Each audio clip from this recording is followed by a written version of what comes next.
three wise men, a Canadian, an Italian and a Norwegian, 1956. 1956 was an extraordinary year with the Suez crisis.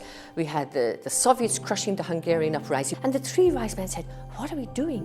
The French and British go into Suez without telling the United States, without telling NATO. And the message of the three wise men was, we must discuss together these political issues.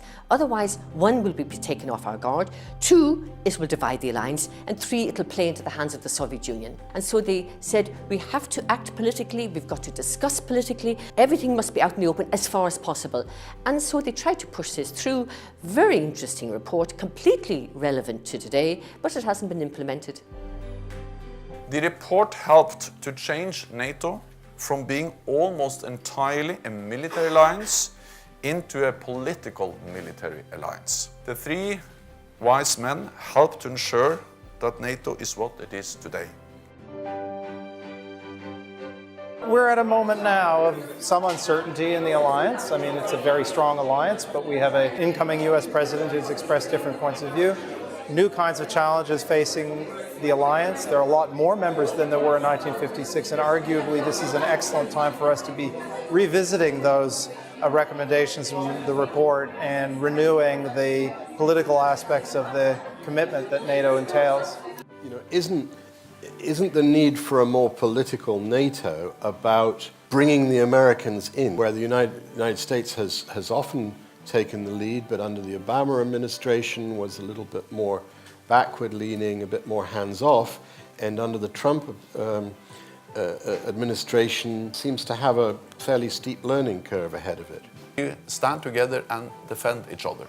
And that has been the case, and I'm for almost 7 decades, and I'm absolutely certain that that will continue to be the case. Yes, there are different views, different opinions, but yes, we are always able to agree on the core task of NATO, to defend each other. Well, as the Secretary General says, he has confidence that the U.S. will not pull back support for NATO. And of course, the campaign statements made by candidate Trump have been walked back somewhat by him as he became the president-elect. And he's surrounded himself with advisors who have not made the same derogatory statements about NATO. At the same time, the fact that European allies have increased their defense spending, moving millimeter by millimeter toward the 2% of GDP spending, that helps the Secretary General's argument. And that's also going to help him when he goes into discussions with President-elect Trump.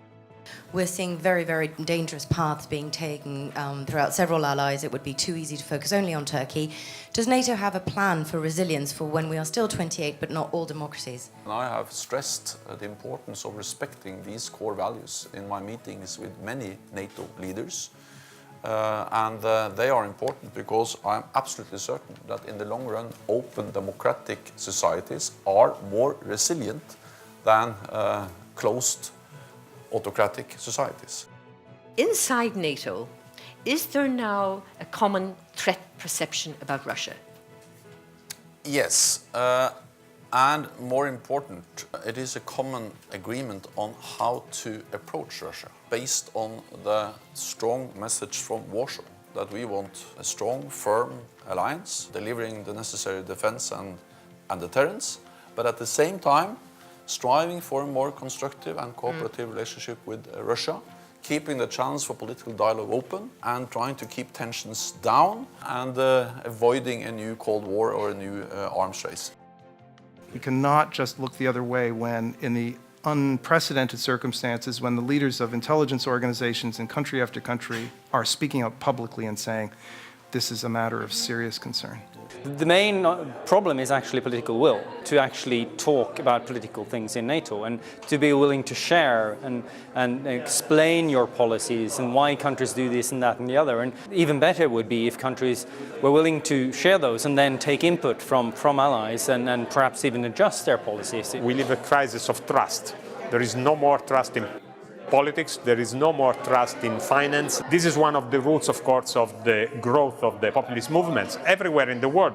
To increase this trust, we have to tell people why NATO is important, not only as a military alliance, but especially as a community of values. NATO has always been a learning organization. And this effort in 1956 to create this committee and approve the report speaks to that impressive quality over 50 years ago now. I think the term Atlantic community appears repeatedly in the report, and I think building a community of like-minded nations has been an important strength of NATO over the decades. In fact, now over 6 decades.